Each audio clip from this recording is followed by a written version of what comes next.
Well, good morning, and we're glad you made it out today in the first real snow, I would say, of the year. But if you looked at your calendars this morning, it's exactly 2 months till Christmas. It's the 25th of October today, so we're getting an early start on our white Christmas. Our mission at First Evangelical Free Church is knowing God and making Him known, and our passion is we are becoming disciples, living as a family of disciples, serving as disciples in our community, and sending disciples into the world. Just a very few announcements this morning. Tonight, we do have Christmas program practice again for kindergartners through fifth graders right here in the sanctuary. And at the same time, 6 o'clock, we have our evening service in the fellowship hall where we will be continuing our study in Genesis. Encourage you to come out for those. 2 weeks from now, on November 8th, there will be, after the evening service, we will have a congregational meeting. It's our annual meeting.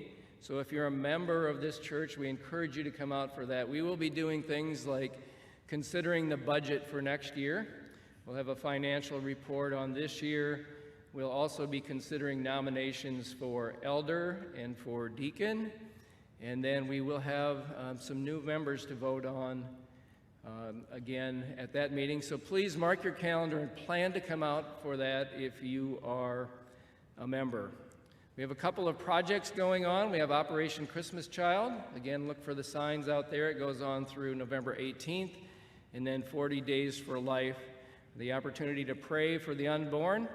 If you go to 40daysforlife.com, you will see how to sign up for that. And the last thing is that I know that you've all been paying at least some attention to the news, and you know that we are in South Dakota experiencing quite an increase in the number of COVID-19 cases. We know we've had several in our congregation. Some have been sick and some have been not so sick.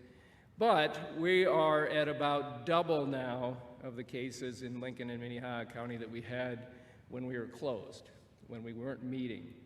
And so the mayor of Sioux Falls has asked, I don't know if you've seen the appeal, but if you are at a gathering inside, he encouraged you to wear a mask.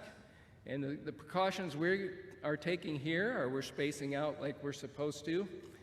We've got about 6 feet between all the rows, and we ask you to do that. But the biggest thing probably is if you are sick, stay home. At this stage, a lot of people have this virus and don't know it yet, and so we ask you to do that. Remember, the most important thing that we can do is to pray about this. Pray for our nation and our city and our church. So we ask you to do that as we continue worship.